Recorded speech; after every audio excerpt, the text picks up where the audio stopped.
Archaeology is a lot like a box of chocolates, as the saying goes. You never know what you're going to get. And sometimes what you're absolutely certain is there isn't. I'm Gordon Govier. For the past 10 years, I've had the privilege of putting together Christianity Today's annual top 10 list of biblical archaeology stories. For 2023, the list is a little different. We have doom, destruction, and disappointment, but also some exciting discoveries. War and natural disasters are tragic on an immense scale. We've observed that these tragedies, as bad as they are, can be helpful to archaeologists in later years as destruction layers clarify dating issues, clearly separating different levels of occupation, as well as sometimes preserving important artifacts.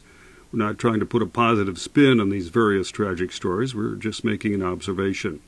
Of course, the truly important discoveries of 2023 may not be known for years as archaeologists carefully study the results of their research, then published in scientific journals.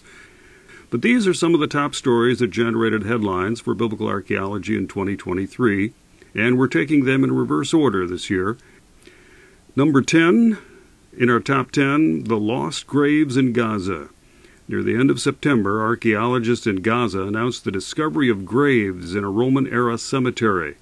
For the past year, crews working under French archaeologist René Alter uncovered important information about the lives of inhabitants along this coastal trade route 2,000 years ago.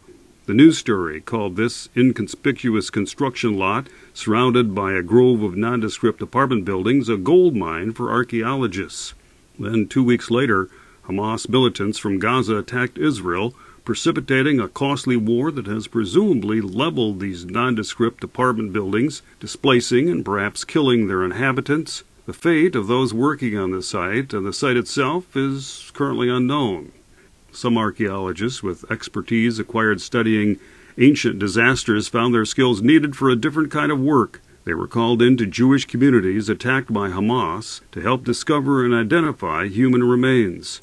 The IAA news release stated, "It's one thing to expose 2,000-year-old destruction remains, quite another thing, heart-rending and unfathomable, to carry out the present task searching for evidence of our sisters and brothers in the settlements." Number 9 on the list, ancient Israelite DNA. Almost lost in the press of war news in early October, the announcement of the recovery of ancient DNA for the first time ever from Israel's First Temple period. Haaretz newspaper reported genetic material had been extracted from 2 individuals whose remains were found in a rare family tomb west of Jerusalem dating to around 750 to 650 B.C. The achievement was described as a holy grail in the search of lost civilizations. Number 8 on the list, earliest evidence of ancient warfare. The Bible describes wars going back to the time of Abraham. Now, archaeologists have uncovered hard evidence from several thousand years earlier in the early Chalcolithic period, around 5800 to 4500 BC. Hundreds of sling stones, smoothed into a uniform aerodynamic shape, were uncovered at 2 different sites in Israel, indicating organized preparations for battle in this prehistoric era. Number 7 on the list, the leveling of Antioch. A new perspective on the history of Antioch, the city where Jesus' followers were first called Christians, was dangled as a possibility in a story in late 2022, when Turkish archaeologists began work for the first time ever in residential areas of Antakya.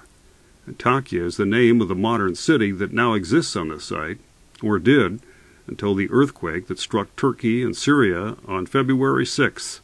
Antakya was one of the most devastated cities. Number 6 on our list, the disappointment of Siloam. For almost 2 decades, visitors to Jerusalem have been shown the first-century steps that lined one side of the pool of Siloam from New Testament times. The pool was a place for ritual cleansing for Jewish pilgrims before they ascended to the temple. In John 9, Jesus heals a blind man and tells him to go wash in the pool of Siloam. The steps had been excavated after they were accidentally uncovered during a 2004 sewer repair, but the dig went no further because a peaceful orchard covered the rest of the area. Tantalized by the possibility of finding more of the pool and what it might mean to modern Christian and Jewish pilgrims, the orchard was finally raised and digging began a year ago. But no further pool remains were found. The steps of 2004 had apparently been preserved when a road was built over them, and the rest of the stones of the pool were robbed out to be used for other building projects.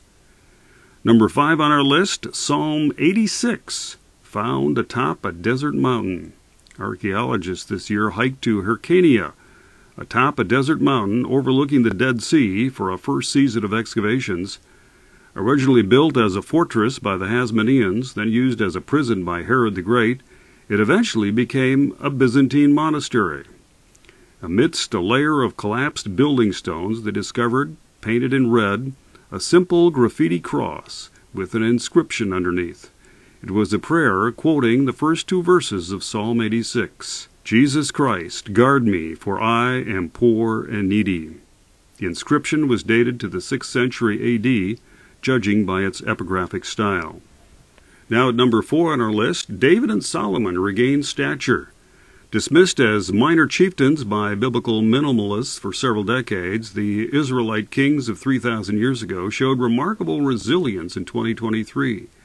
A mid-year article by Hebrew University archaeologist Joseph Garfinkel reviewed excavations at 5 sites surrounding Jerusalem and concluded that their similar fortifications and other urban features matched the biblical description of a centralized kingdom in that time frame. Archaeologists who excavated Tel Gezer for a decade published radiocarbon test results in November that located the construction of Gezer's famous 6-chambered gateway in the first half of the 10th century BC.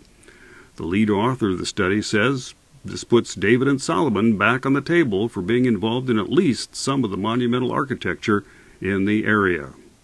Number 3 on our list, a mud brick arch mystery at Tel Shimron. An extraordinarily well-preserved mud brick arch has been carefully uncovered at the Acropolis of a Canaanite city overlooking the Jezreel Valley in northern Israel.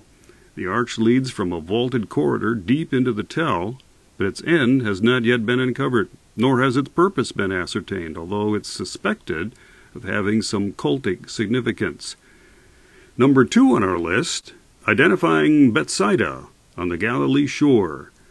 Convinced that they are uncovering the true site of Bethsaida, in contrast to another contender a few miles away, archaeologists have been carefully digging into the remains of a Byzantine basilica near the Sea of Galilee. Last year's discovery of a mosaic inscription referencing the chief commander of the heavenly apostles suggested that this ancient church may have been built to commemorate St. Peter. This year, the discovery deep under the apse of the remains of a first-century wall. According to tradition, the Church of the Apostles was built over the house of the Apostles Peter and Andrew. This brings us to the top of our list, Jerusalem's mysterious moat. Archaeologists last summer announced they were mystified by 2 channels dug into the bedrock in the oldest part of Jerusalem that must have had some unknown industrial purpose. But then, the channels they had discovered were actually found in a previously unrealized dry moat. The moat goes back to at least the 9th century BC, when Jerusalem was the capital of Judah, and possibly to Jebusite Jerusalem hundreds of years earlier. The excavation co-director Yifteh Shalev told Haaretz newspaper, "In all our reconstructions of what Jerusalem looked like back then, we just have a continuous urban landscape from the Temple Mount down to the bottom of the city of David. This discovery completely changes that picture." The moat, almost 100 feet wide and at least 20 feet deep, had been seen in Kathleen Kenyon's earlier excavations further to the east, but they hadn't been dug to bedrock. The sharp sides of the ditch weren't natural and must have been carved out of the rock, creating a barrier between the temple and the palace of the king and the area where the rest of the people lived. In an earlier era, it may have protected the city from a northern attack. This particular excavation where the moat was found is known as the Gavat Parking Lot excavation. It has produced many amazing discoveries since it began in 2007. Yifteh Shalev estimates another year of work is still to be done on the Gavat Parking Lot excavation, and when it's all published, it should reveal a lot of interesting new information about the history of Jerusalem. Well, wait, we're not done yet. We have a bonus item. Swords in the desert. One of the most exciting finds announced in Israel this year was not technically from the biblical period, but we need to mention it. Archaeologists entered a remote cave near the Dead Sea to get a better look at a previously spotted inscription on a stalactite. Then, in the upper part of the cave, they spotted a shafted pilum, a spear-like weapon. On further investigation, they found a cache of well-preserved Roman swords, apparently taken from Roman soldiers during the Bar Kokhba revolt, which lasted from 130 to 135 AD. These 4 swords are still sharp and were found in their wooden and leather scabbards, an amazing discovery. Every year, archaeology gives us new facts about the Bible and the biblical world, facts that you can hold in your hand. Those are some of the top stories for 2023. For the past decade, Christianity Today has published our top 10 list on their webpage. We have a link to that story on our website. A good way to stay up to date on the latest discoveries and developments in biblical archaeology is through our Biblical Archaeology news magazine, Artifacts. You can find out how to subscribe by going to our website at radioscribe.com. There we also have information on our next Israel tour in November 2024 and breaking news videos from the Israel Antiquities Authority at radioscribe.com. I'm Gordon Govier. Thanks for tuning in. Join us again next time for more backgrounders on the Bible through biblical archaeology on the Book and the Spade.